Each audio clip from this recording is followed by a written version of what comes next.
So welcome. And why don't we go around and introduce yourselves? Just tell me who you are, why you're here, why you signed up, and maybe where you're working and what your role is. Is that? Go. Where do you want to go first? So Bill, why don't you go first? I'm just going to go around my screen. Okay. I'm Bill Wasp. I work for Catholic Family Centers. I work in Rochester at Freedom House, which is an all-male inpatient rehab.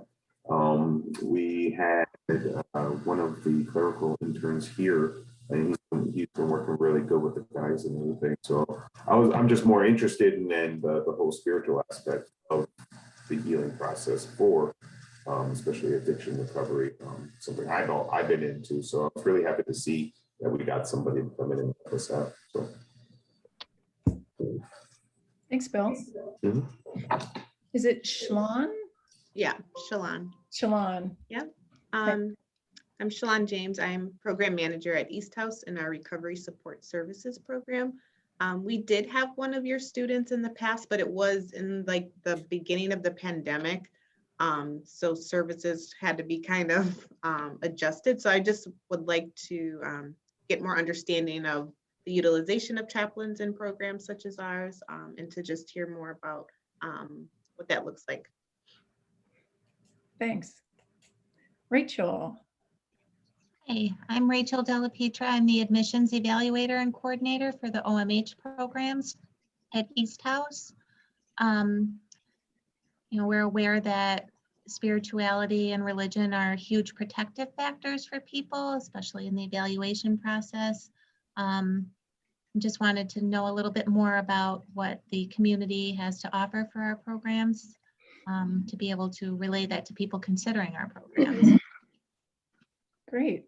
Thanks, Rachel. Mary? Hi, I'm Mary Steele, and I'm a career counselor with the East House with the RSS team, which is Recovery Support Services.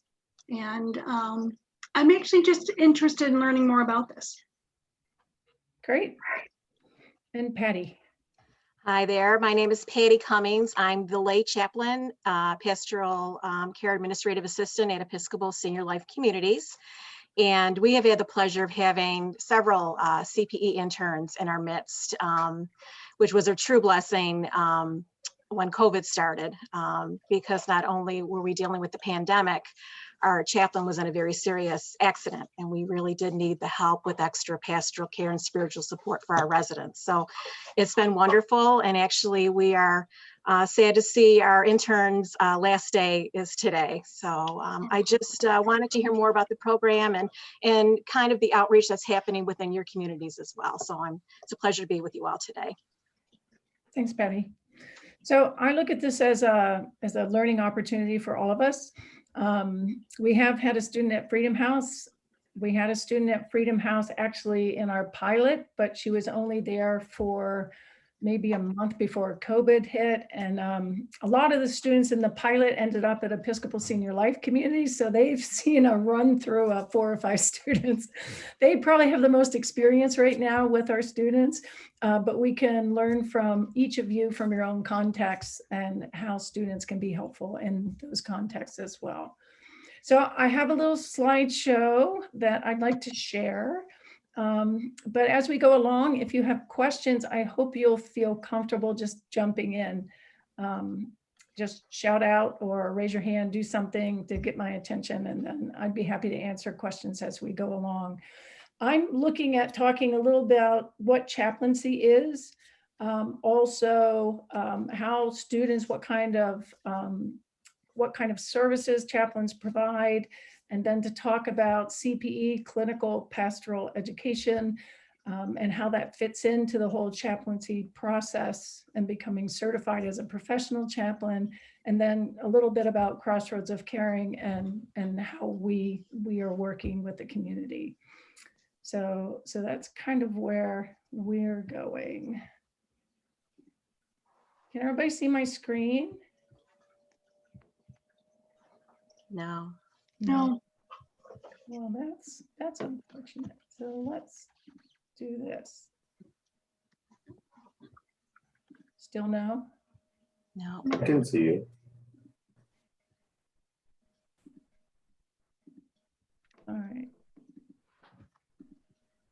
display. What do you see now? I still see you. You see it? I see you. Anybody else see it? I don't. I don't either. Oh, okay. Weird. Hang on. I think I know what I forgot to do. I have to share my screen. Duh. You know, we have these There we go. We have these technologies, Oh, okay. right? All right, let's see if I can do this now. All right, what do you see now? Got it. Just the screen? Yep, yep. All right. So, as I said, I'm Mary Ann Brody, and I'm an ACPE certified educator. I'm also, now I guess I'm the executive director of Crossroads of Caring since we've become incorporated. Just a little bit about me and my background. I started my working career actually as a computer programmer for for a research facility run by the military in Natick, Massachusetts. I worked there for about a year, and then I got into education. And then I spent the next probably 15 years of my working life working with children, mostly middle school, some high school, primarily in special education, working with students who had emotional and behavioral challenges. In the last 4 years, teaching middle school life science. And then I went to seminary as a second profession, and I worked in parish ministry for 9 years. The last 3 years of that, I started my certification to become an ACPE certified educator. After I graduated seminary, I went right to Strong Memorial Hospital, and I did a CPE residency, which had 4 units of CPE. And I worked in the hospital for a year, and then I did some contract chaplaincy afterwards while I was also working in my parish.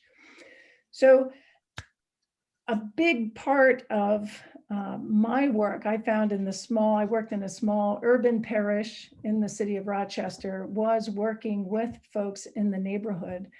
I often found that when I was interacting with people in the community, the front step had become my second office. They would come to the church seeking some kind of help. It might be financial, it might have been a lot of times it was financial, covering rent or security deposits or food or clothing, something along those lines. But along with that, there were stressors that they were dealing with that they wanted to talk about. And so I found myself sitting on the front steps with people all the time, talking about giving them some kind of emotional support and talking about what spiritual resources they had to help them get through whatever they were dealing with. And so Crossroads of Caring grew out of that realization that a lot of people aren't coming to churches anymore, or synagogues, or mosques, or temples, because it's not part of the norm for those folks. And many of them also feel ostracized or left out, not feeling worthy to come inside any kind of religious institution. So that's the context that brought me to work and to look at ways to bring chaplaincy and spiritual care to the community. So let's talk a little bit about what a chaplain is. And this is a definition, it's got a lot of words. It comes from the Association of Professional Chaplains, APC. We have a lot of acronyms in this work. So the APC says a professional healthcare chaplain is a theologically educated, pastorally experienced, and clinically trained caregiver who's certified by a professional chaplaincy organization and serves as an integral member of the healthcare team.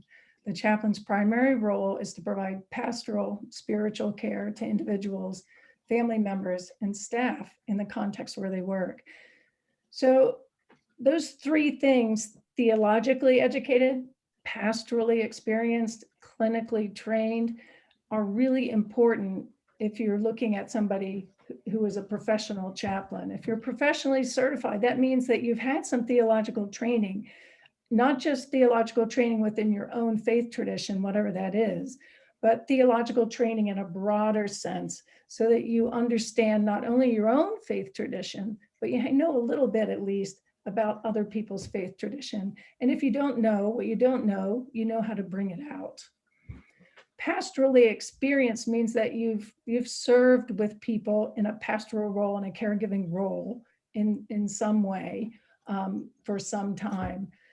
The APC requires 2,000 hours of pastoral experience before you can be certified.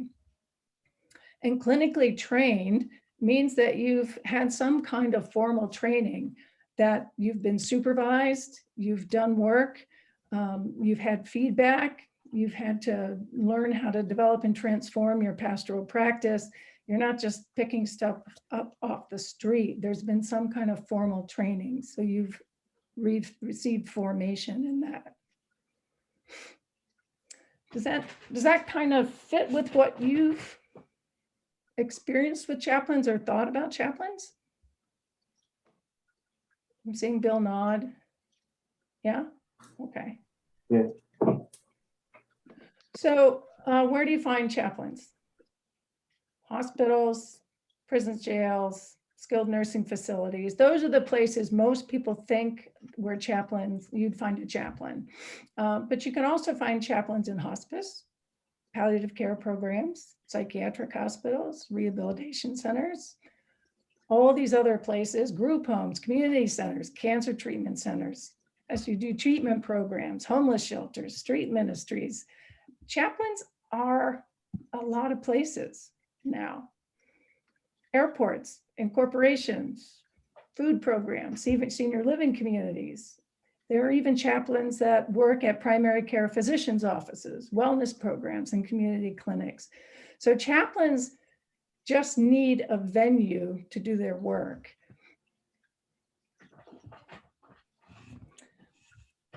To give you an idea of what chaplaincy looks like, the kinds of things that chaplains do. Sometimes at the hospital, the doctors would say, go in and do what you do. They don't know what it is you do, but they say, I think this person could really use a conversation. Just go in and do your magic. Whatever it is, go in and do it. So these are the kind of things that chaplains typically do. We try to help people make meaning out of a situation. What does it mean? Those words, meaning, foundational and understanding. We want people, our brains want to make meaning out of what's happening in our lives. And so we help people explore those meanings. We also help them find purpose sometimes in what's happening in their lives, to find a new person or a new purpose or a new direction. We can help them explore options. Most of chaplaincy isn't about telling people what they need to know or what they need to do, but it's about helping people access what they already know about themselves, helping them see what their dreams are, to understand what their values are, to understand where their beliefs are leaving them. And so there's a lot more exploring in our work than there is explaining. We can help people process emotions, especially when they're in periods of transition or illness, trauma, to learn to name feelings, to talk about their feelings, to be able to express them. We can help people identify resources, and social workers are our best friends, because social workers, they know how to access resources and they know what resources are out there. But we help people identify personal resources, their own strengths, their social resources, the things within themselves that they already have used in the past that have helped them to weather difficult situations. And we help them do that a lot of times by connecting with whatever their values and faith is. If they belong to a religious tradition, that can be helpful, but they don't have to have any religious connection at all in order to be connected to their deepest values and beliefs. Everybody believes something. everybody trusts in something. Everybody puts their faith in something. It may not be religion, but it's something. And so we try to connect people to those things. A lot of chaplaincy happens in one-on-one encounters with people. So in a lot of the hospital contexts, you have people, patients, and they're in a room. And so traditionally what happened in CPE is you have a student, they're assigned to a unit in the hospital, and the student would walk in and they would go in and visit a patient. And in a visit, they would do some of these things. They would learn how to establish a connection. They would do a spiritual assessment in order to identify a need and see if there was any kind of spiritual or emotional distress. They would decide on an intervention, evaluate the response, and then plan for any kind of follow-up. And a typical hospital visit might take 15 to 20 minutes. In a community setting, it's a little bit different, and it can be really intimidating to people, especially if it's a group home kind of setting. There are a lot more group interactions and common areas. You're not always able to get into like an individual person's space. There may not even be an individual space that's open to you. So yes, people in community settings want to do individual visits and encounters with people. And there's also the opportunity to do a lot more with groups. And spirituality groups were some things that were offered at Episcopal Senior Life. I think the student that was there, she was Christian, so she ran a Bible study, but she also ran a spirituality group that was for anybody. And in a spirituality group setting, they reflect on their own experiences and thoughts about different topics. It might be about hope. It could be around resilience, could be around grief and bereavement. We've had students run a bereavement group in a setting. So it all depends on what's needed in the context and what skills the student or the chaplain brings to the work that they have.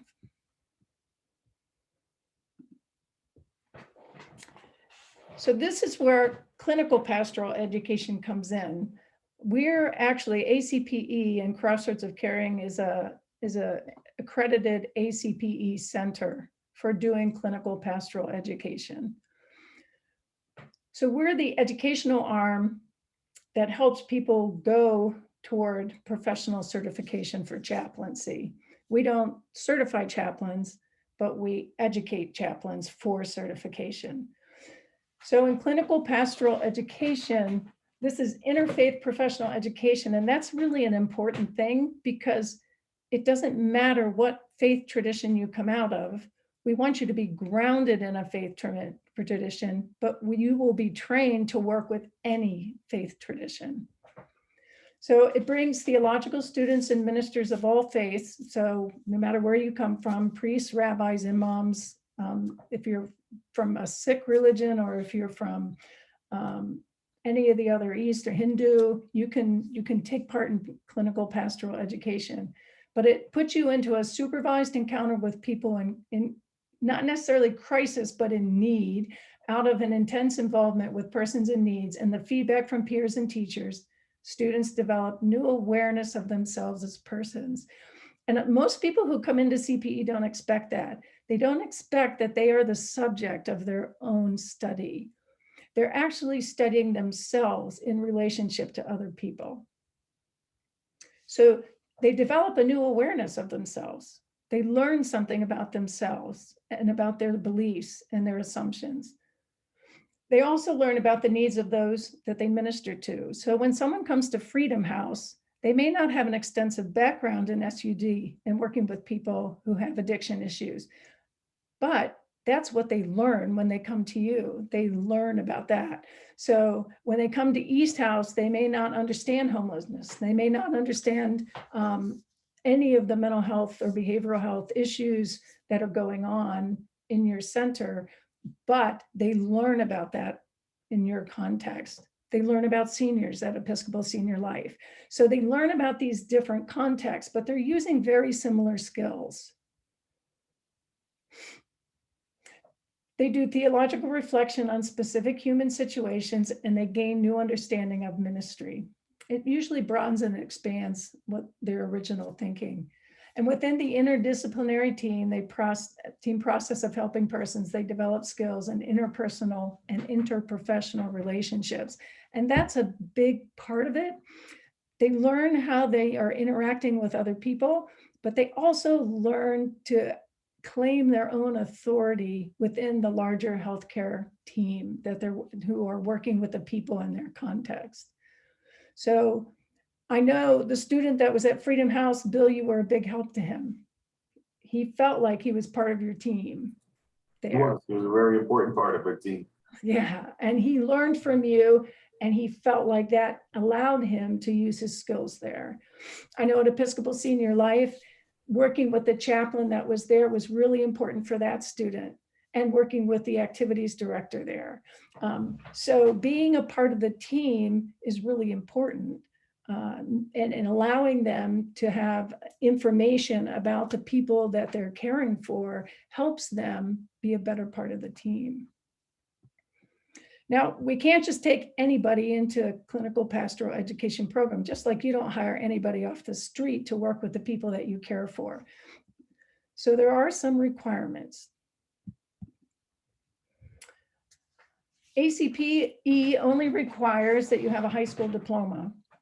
So they at least have a high school diploma or a GED. We would prefer they have a bachelor's degree, but it's not required.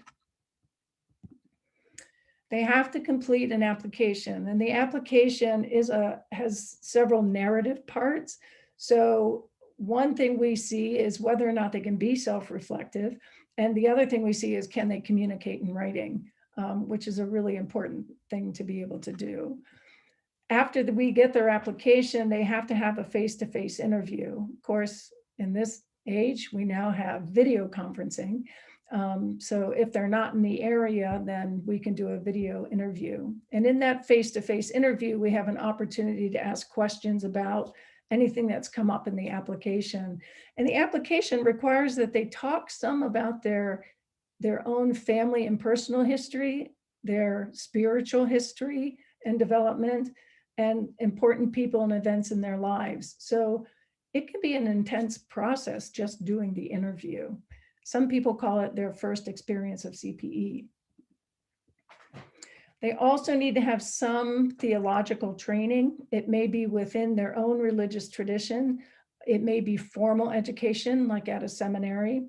It may be a couple courses in a theological school or a rabbinical school, or it may just be totally in-house and reading they've done on their own, but they have to be able to talk about their own thinking about the transcendent.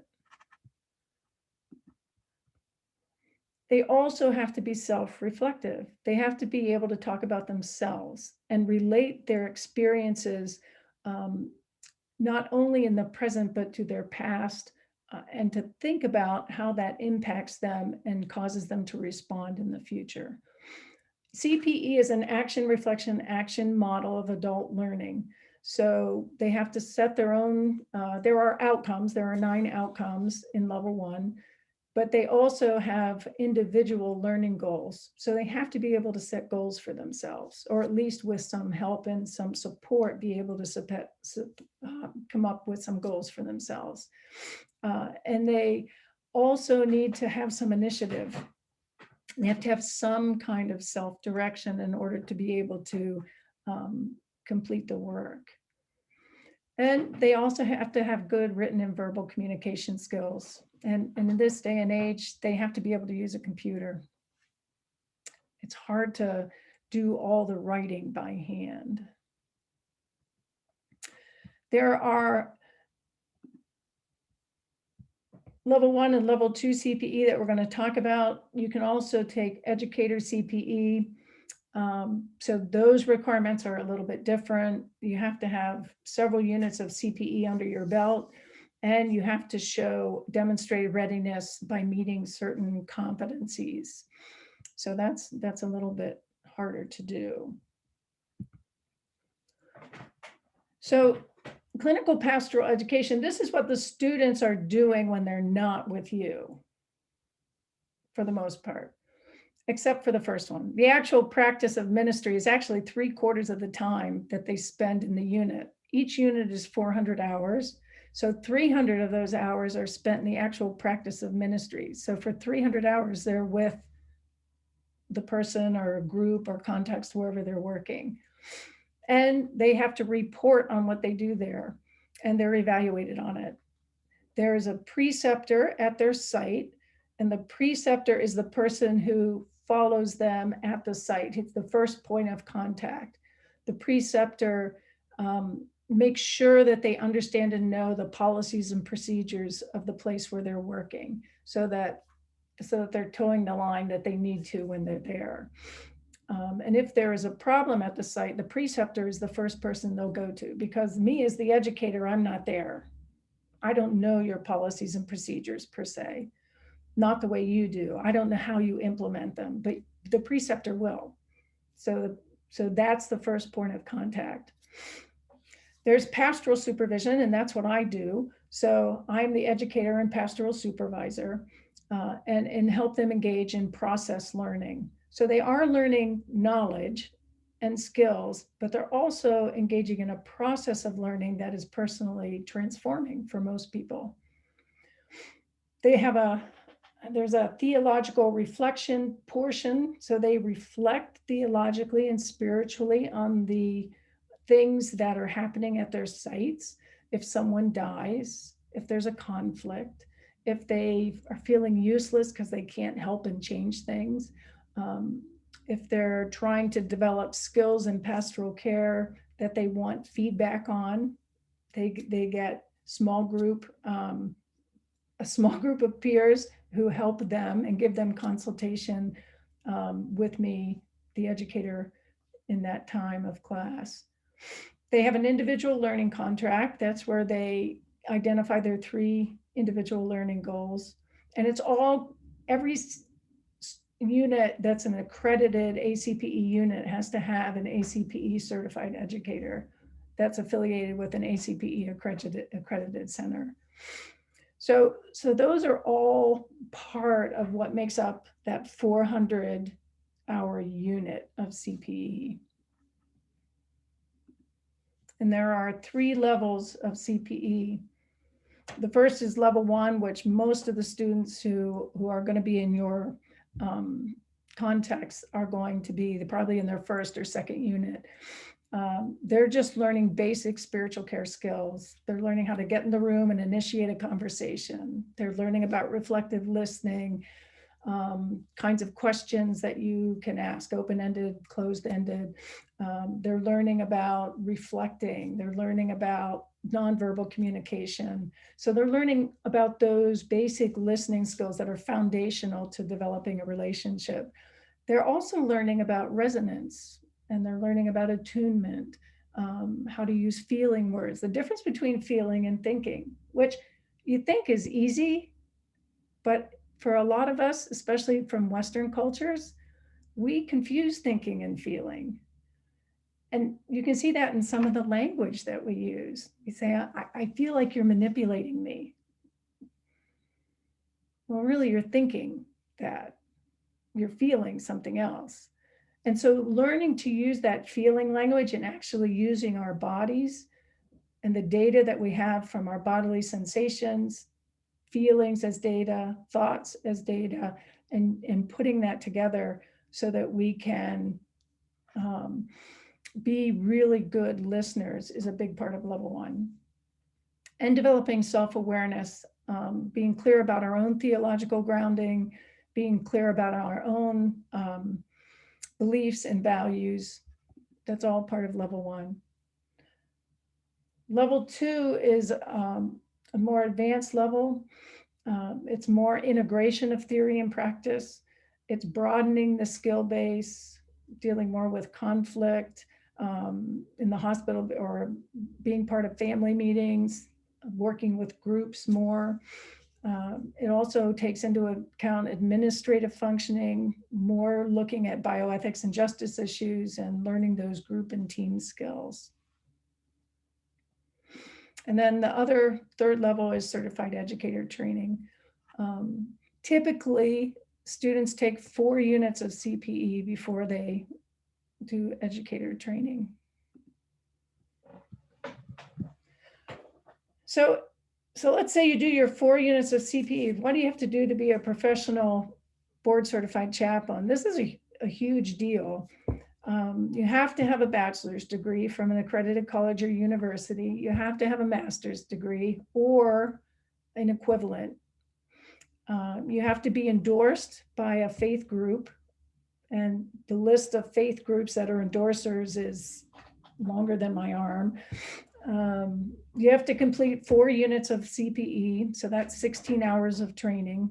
And then on top of that, for APC, you have to have 2,000 of work experience beyond your 4th unit of CPE. And then you have to demonstrate your competency in each of the 31 professional chaplaincy competencies. So it's a lot of work to be board certified as a professional chaplain. And then you have continuing education requirements that come on top of that. And I can't stress this enough, I guess, to have a professional board certified chaplain on your staff means you really have a professional in the field. And the people that you're getting as students, they're at the beginning of that process a lot of the time. So Crossroads of Caring, as an ACPE center, part of what we do is formal clinical pastoral education. Really, we're a coalition that cultivates community-based spiritual care education and hopes to foster holistic health and wellness and support that within communities. For right now, we have been focusing on community agencies and ways that we can partner with them. Initially through the CPE program, placing student interns in your sites. But that's just the beginning for us. The vision is that Crossroads of Caring will become an integral community-based partner for providing spiritual support to all individuals, primarily of Western and Central New York, with a primary focus on marginalized and underserved communities. And so these are some of the goals that we are looking at as we move forward. Certainly to assist in the ongoing pastoral identity formation and education for spiritual care providers, not only professional people who will be paid for their work, but there are a lot of people who are retired or who are looking for volunteer opportunities, who aren't looking to be paid for what they're doing. So also to provide some training at that level for folks. To provide support opportunities for ordained faith leaders through peer consultation. A lot of times what happens, I know in my own Christian tradition, is people go to seminary or theological school, they get great academic training, and then they go out and they have their first job and they're trying to figure out how it all works. And so to have support opportunities for these newly ordained or for people in new positions can be really helpful to them. I think as chaplaincy also becomes more broadly known, there's going to be a need for a workforce. And so hopefully through our education and support, we can provide a future workforce for community agencies. One of the reasons places like East House and Catholic Family Center and Episcopal Senior Life came on board was they said, we know we need to provide spiritual care for the people that we serve, and we don't even know who to go to provide that. A lot of clergy are part-time now or non-stipendiary, and they don't have time to just show up at East House or show up at Freedom House. So having a workforce that's ready would be an important benefit for the community. We also want to work toward the development and employment of professionally certified community healthcare chaplains who would be part of the healthcare team, of the professional healthcare team that's already out there serving folks. And to participate in advocacy that supports spiritual care and chaplaincy as a profession. And I think, whoops. I just made it all go away. So those are our primary foci as we look at ourselves as an organization. And I'd be interested, I don't know, I'm interested now, I guess, to hear from you a little bit. So I'm going to stop sharing my screen because I've been doing a lot of talking. What questions or comments do you all have? Where is this landing with you?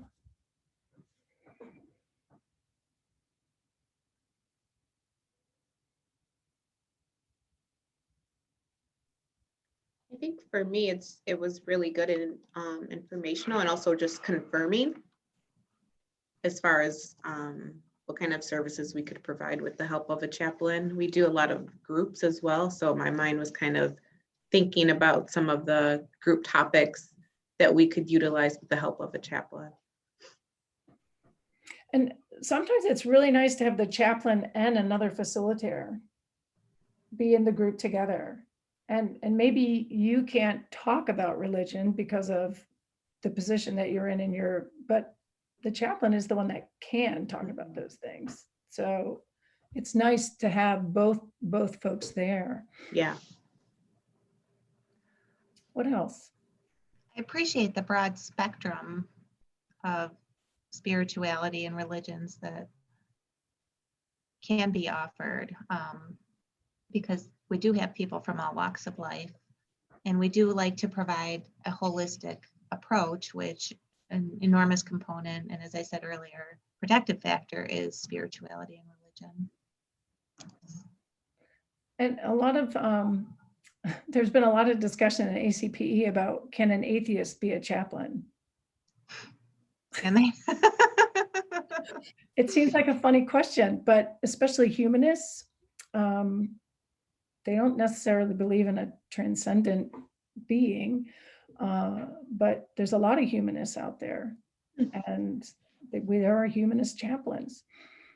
So I think, my personal feeling is it's really mostly about empathy and about being able to connect with people, to resonate with them, have the skill to help them explore what they believe.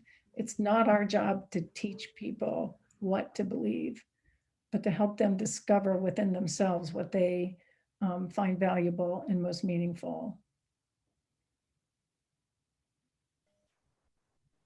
I really like that. I like that, Mary Ann. I really like that thought about connecting with people. And that's one of the reasons I think this is just, as you were talking and describing this, it seems like this is something that we need. At least that's my personal opinion. It's just because I work so closely one-on-one with people as a career counselor, they come to me because they want to get a job or go back to school. But a lot of times I end up just listening, because they want, they have this vision of themselves and what they want, and which is valid. And we want to make sure that we honor that. However, a lot of times what I'm seeing is they're not ready.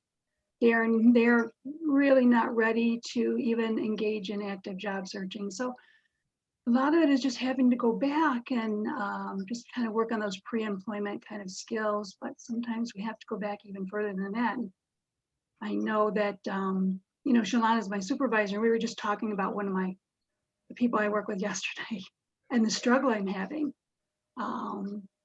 And it was just very hard, and I just felt completely lost. And so I just really do think that, as I was listening, I was just thinking, this is something where if we had, a chaplain, that might be a really great resource, especially for people who are struggling emotionally, and a lot of times it's the physical symptoms that are so disabling. And they're struggling. There's an internal battle, which I'm not qualified to even, address, but I think a chaplain just may, I think would be a great resource. Yeah, when people aren't quite ready, they're not quite there. And I know a lot of times, I guess I'm thinking about the hospital context. People say the chaplain is the one that can stay. The chaplain is the one that has time to actually sit there and be with somebody in the moment if they're struggling with something, or if they don't know where to go, if they, I may have overstepped my bounds. They're just trying to figure it out.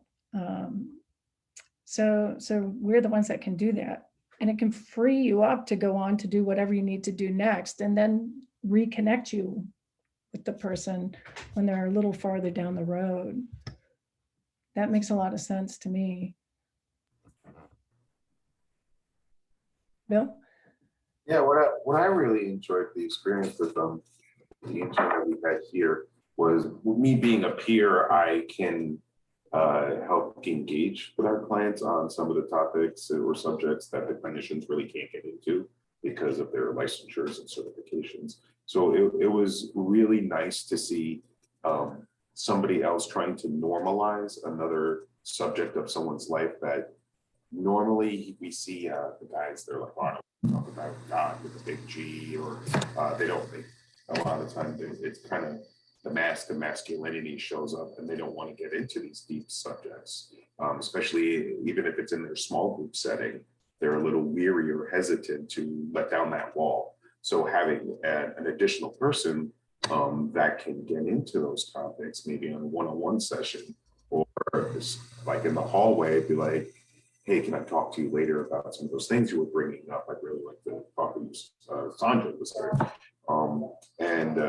It was great because now we have another route aside from all this great clinical research that we have.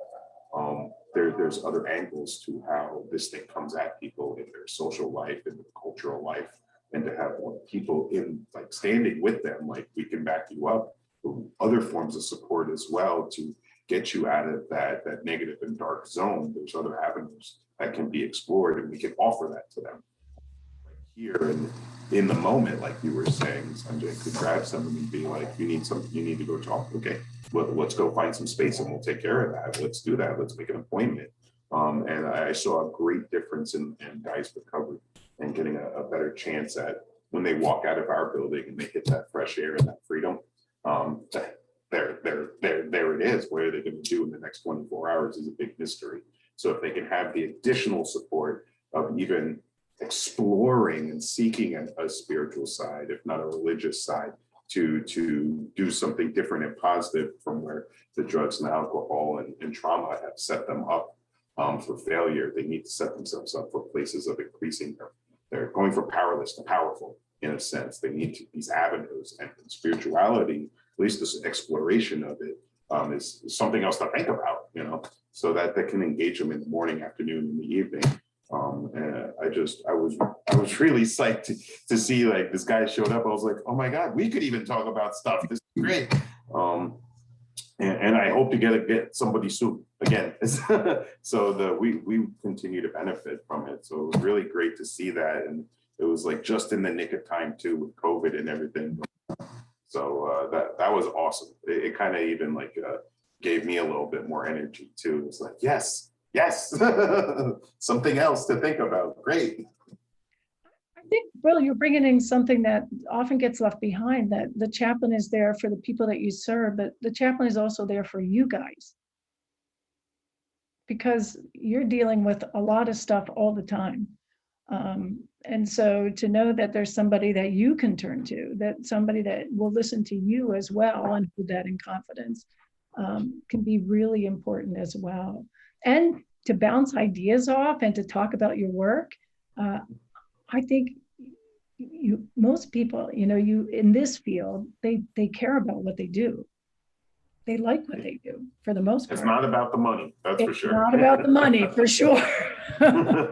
And so to be able to have someone else who is interested in that, I can hear the excitement in your voice, Bill, and the joy in that, and being able to share it with somebody else. Really important. And spirituality is really big.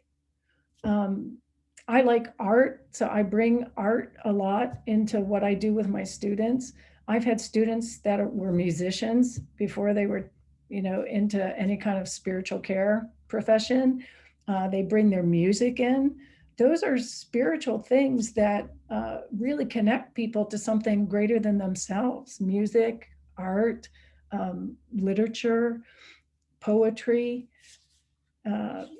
all kinds of things that nature, that when we get disconnected from them, for whatever reason, a piece of us shrivels. And so finding the ways to reconnect with those things that really give meaning to our life can really change the way people can experience the world and bring themselves into the world. That's an important thing, I think, especially now when we're so isolated still. Thanks, Phil. What else are people thinking? Patty, you're shaking your head, so there's something you're agreeing with there, right? You just mentioned the pandemic. I mean, what a blessing the CPE program has been to us. As I mentioned when we introduced ourselves, we were in a bit of a crisis ourselves with Devin being out of work and not being able to pastorally serve here, and residents were struggling with the isolation and the fear and the anxiety they were dealing with. And it just was such a blessing to have folks that were eager to, show the love of God to our residents and to let them know that we were all with them, because it's just, and it's still ongoing, of course. But it's just been wonderful. In my experience with CPE, I come from a parish background for many years. And I knew that CPE was offered in the hospital setting, but I'm so thrilled that it's being offered in such a wide range. I mean, and I'm enjoying hearing your stories and the connectedness that you're having. And I'm just grateful for the blessings that this is bringing. So, and I'm very happy to be with you all today. That's nice to hear. Thanks, Patty.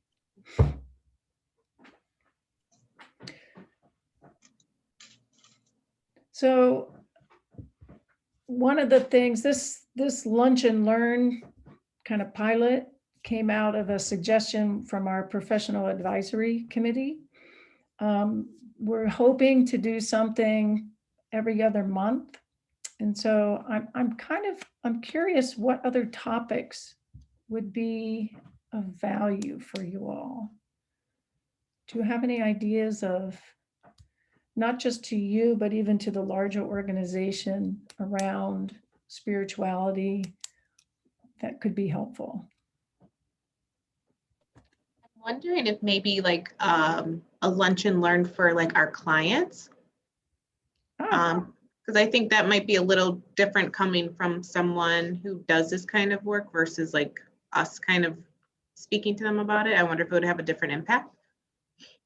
To talk about, say some more about that. I guess just like how spirituality could maybe aid in their recovery, how a chaplain could assist them through their goals or finding their purpose, things like that.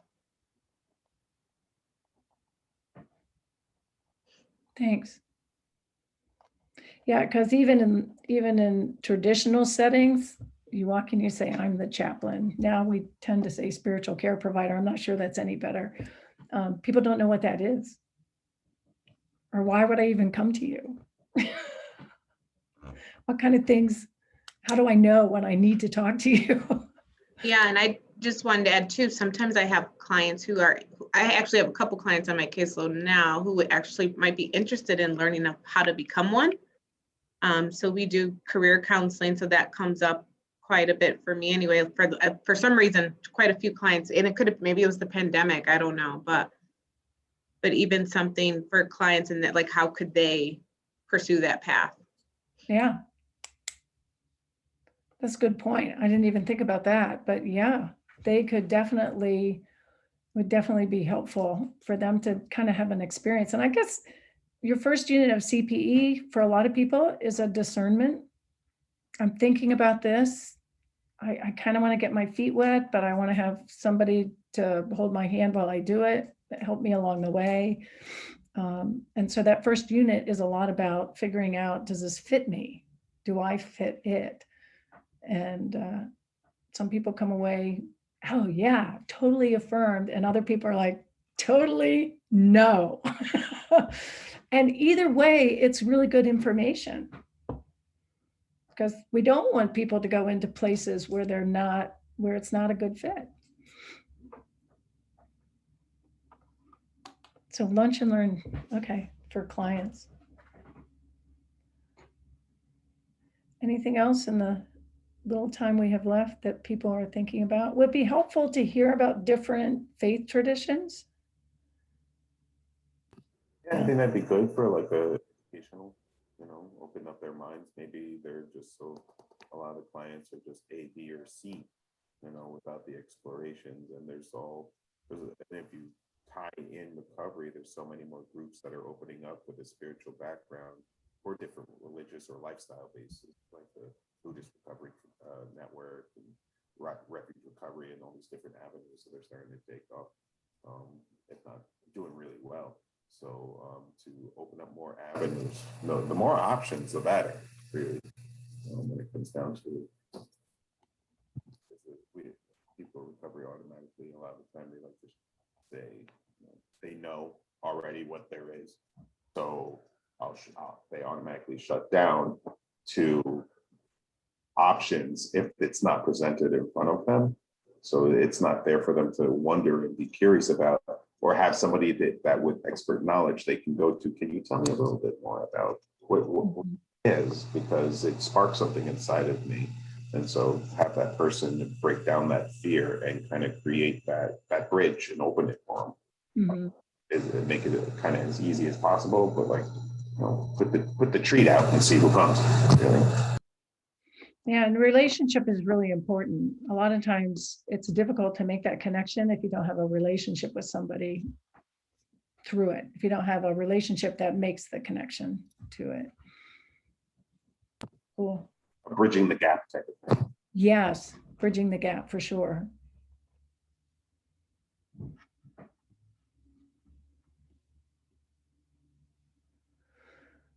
All right. Anything else? We have a little more time, but I don't want to keep us on if we don't have more that we need to say to each other. I know that people may be watching this recording, so if anybody has any suggestions that come to them after the fact, after you leave here or from watching this, please feel free to reach out. My email is just M.A. B as in boy, R.O.D. as in dog, Y, at Crossroads of Caring .org. And our number is 585-315-0000. So really 4 zeros? I know. And at first, that's amazing. I thought that's amazing. So easy to remember, but we get a lot of junk calls. So I would love to have other Crossroads calls. Using that number for good. I appreciate you all being here and joining in the conversation. It was really nice to meet you all. And I'll let you know what's coming. What are we in April, May, June? So we'll have another one in June. Okay. And then in August, Phyllis Jackson and I are doing a seminar for Partners for Suicide Prevention on suicide and spirituality. So I think we'll be doing that. We'll make that the lunch and learn for that month. All right. All right. Thank you. Thank you. Thank you, Mary Ann. Good to meet you all. Good to meet you. Have a good day.